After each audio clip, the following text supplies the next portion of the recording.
One person has been confirmed dead in Migori County after he was shot during Tuesday protests.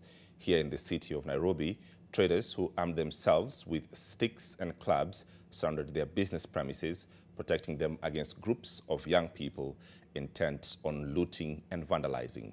The police, who were at hand to stop the looters, even though they were inflicted gunshot injuries on some of the young men. Our senior reporter, Ibrahim Karanja, with that story. In Rongo, Migori County, the police faced a hurdle as they struggled to handle a group of protesters who were demanding justice for one of their own.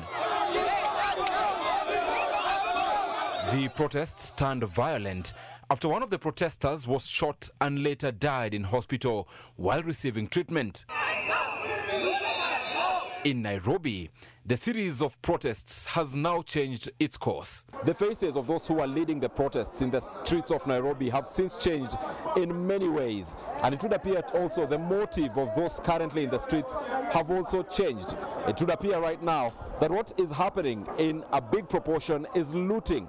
In the central business district, this is how things were for the better part of Tuesday, the 2nd of July.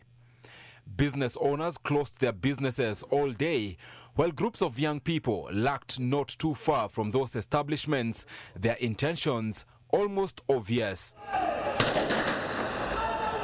Intentions seemingly known too well by police officers who made efforts to disperse them using tear gas canisters, water cannons and even rubber bullets.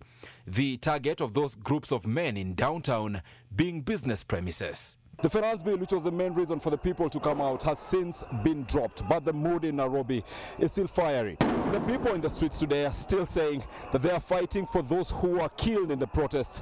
Although among them were chants of anti-President William Ruto's government, it was clear that they were using it to disguise as genuine protesters. The business owners were also armed to protect their businesses. Maandamano ilisha. Wenye wameingia town leo si waandamanaji.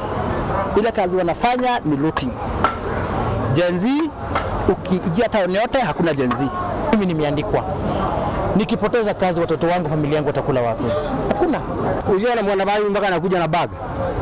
Nimuondoke, wapore, hiyo ndio agenda yenye wako nayo. From time to time, confrontations were witnessed as suspected thieves and looters were subjected to fierce beatings. In the melee, several people were injured, some with bullets. This man was shot along Tomboya Street and was rushed to emergency responders. At one of the stores initially surrounded by groups of young people for looting, there was evidence of live rounds fired. Apart from Nairobi, cases of people with gunshot wounds were also reported in Mombasa. This development expected to cause a major discourse, especially coming days after the court gave direction that the police should not use live bullets, tear gas or excessive force on protesters against the financial bill of 2024.